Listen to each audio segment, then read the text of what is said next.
Is this it? Is this what I'm gonna be? And that's a bad place for any human being. No one should have to be there.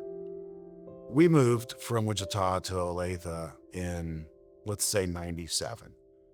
In '03, I moved back to Wichita, divorced, and the kids stayed there with my ex-wife.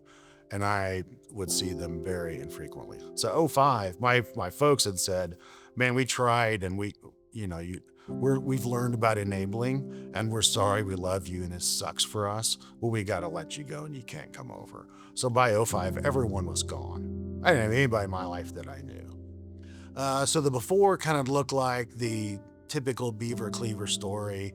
Uh, Raised by West Wichita parents. Dad worked at Boeing, mom took care of us.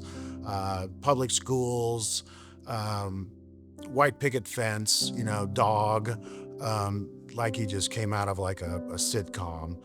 Went to Wichita State, got a degree in advertising and marketing, jumped right into the agency business. So that was on the surface. But what was under the surface was a lurking monster, a demon. I loved alcohol from the beginning. From the second time I drank it and I got sick and I thought, I'll never do that again. 5 days later, I was like, let's do this. So I had a proclivity or propensity or one of those big fancy words toward it. The frequency of drinking begins to creep into parts of your life where it hadn't before. You started with the weekends and then some weeknights and then every night. And then, wow, what really helped us hangover would be a Bloody Mary. And then you know where this is going. Pretty soon you're drinking to be normal. And oh, by the way, I'm in an industry where, like, well, yeah, man, we drink. We drink when we do this. And so it was easy until about 2001. So in 2 years, and I don't use the term lost because people lose their car keys. I drank away everything, just about everything.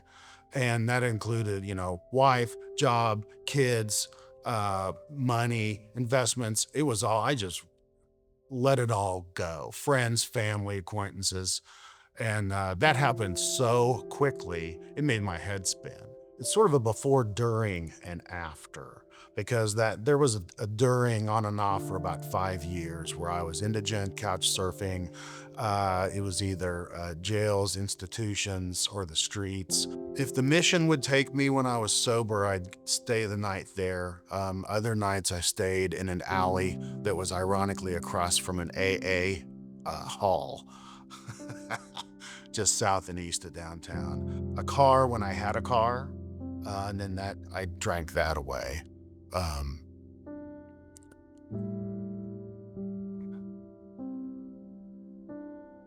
in between buildings downtown a few times. Um, I just remember that it was cold and dark and spooky as hell. And the last thing I wanted to do was sleep. Now I understand why our homeless neighbors, and they are our neighbors, they're our neighbors. Now I understand why they want to sleep during the day, because you want to stay awake at night for security, for safety, because you don't know what the hell's going to go on. No idea. It's the Wild West, man. And what are you going to do? Call the cops? With what phone? What good, you've got no recourse. You're just vulnerable. I'm sure society looked at me without knowing me and thought, well, there's a guy that's, essentially a loser. I don't know what happened to him, but, I can't imagine that he would allow it. So I figured that there was a stereotype. I knew there was. I mean, growing up, the old paper bag rolled up, drinking under the bridge stereotype has been there for ages. So yeah, when I stopped to think about what society thought of me, uh, I I felt bad. I mean, I don't know how much worse you can feel. And you know what? And this was my ego at the time thinking, if you only knew what I used to be like, you know, maybe you'd help me, or maybe maybe you should change your, but that point one finger at one person, you got three pointing back to you. I remember being on the street, and it was downtown, and it was loud, and people were walking back and forth, and cars were going back and forth, and it felt like they were flying by at warp speed. And they didn't know me, that I was there. They couldn't see me. I was invisible to them. I could see them flying by with zero regard. They couldn't see me.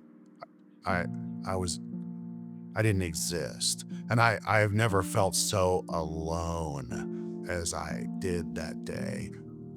There are a lot of painful emotions in life, but loneliness is at the top of the list. It's incomprehensible. It's just crushing. And at that moment you think, you don't want to go on, but you want to go on. You're supposed to, but you don't know how.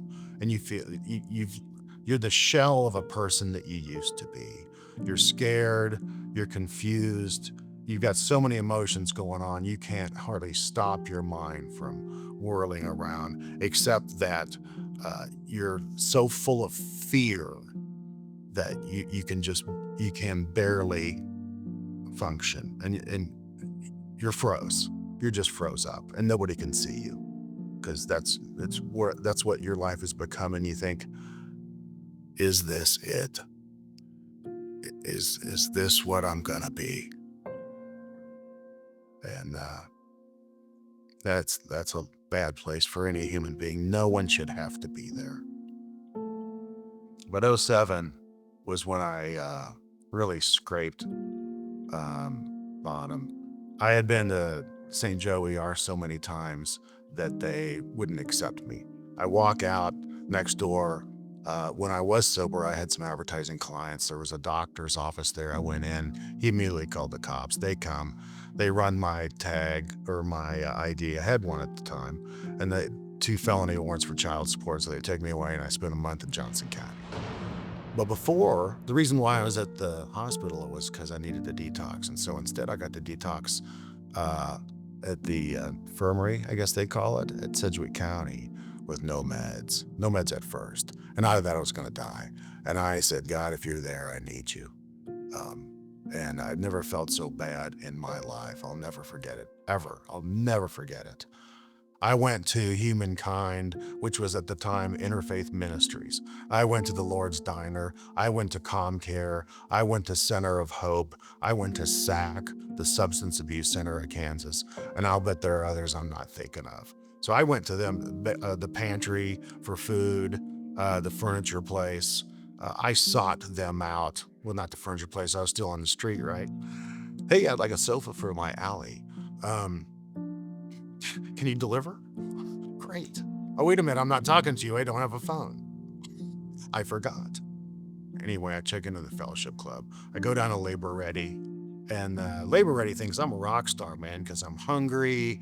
I'm ready. I'll do anything. I'm sober. And they're like, yeah, man, so they sent me out to a job where I stacked junk batteries so they could put them on containers and send them to China, melt and smelt them down. And I was so happy. I had a place to sleep. I had food. I had a job. I could take the bus.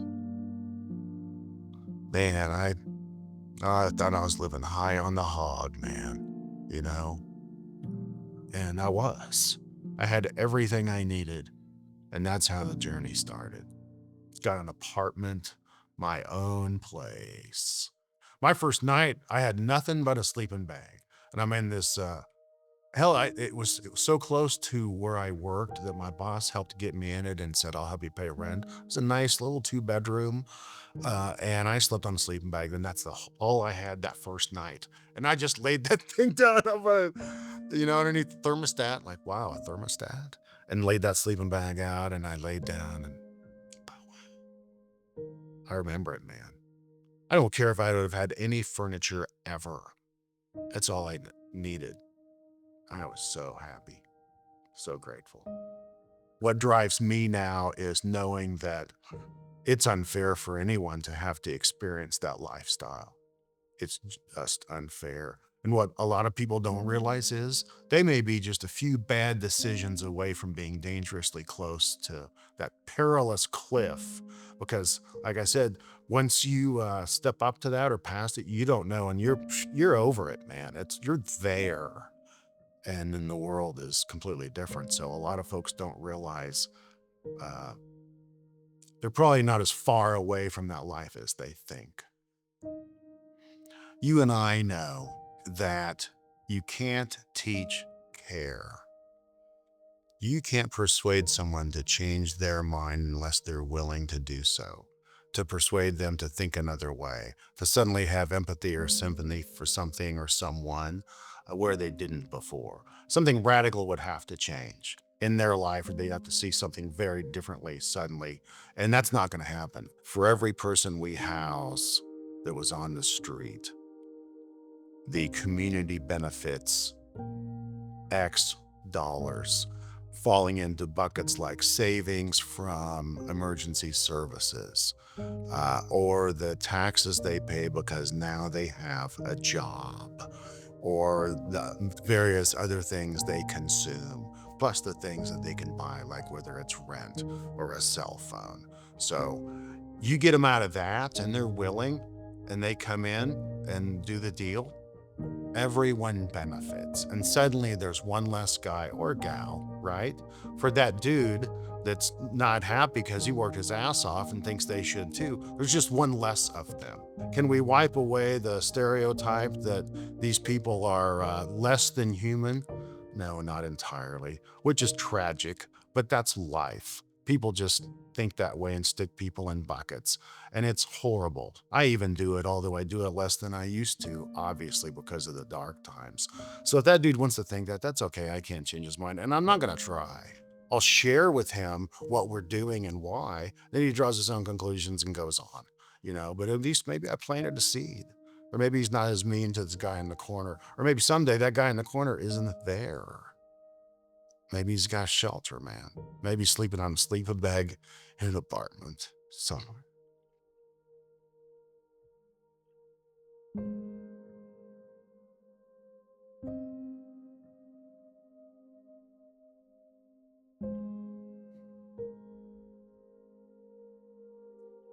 Man, it was so painful. It was just hell. I wouldn't wish it upon my worst enemy. Any of it. So, but I never want to forget it. One of the promises in the big book of Alcoholics Anonymous is we will not regret the past nor wish to shut the door on it. So it serves a purpose. But I can't share this feeling with that guy. I don't know, maybe he'll see this and go, damn, maybe I should cut these folks some slack because maybe they're not all the way I think they are. Maybe he'll think that. And that would be cool. Because there's plenty of them. That was probably one. Not anymore. Now I can help them. That feels good. So that's why I'm here.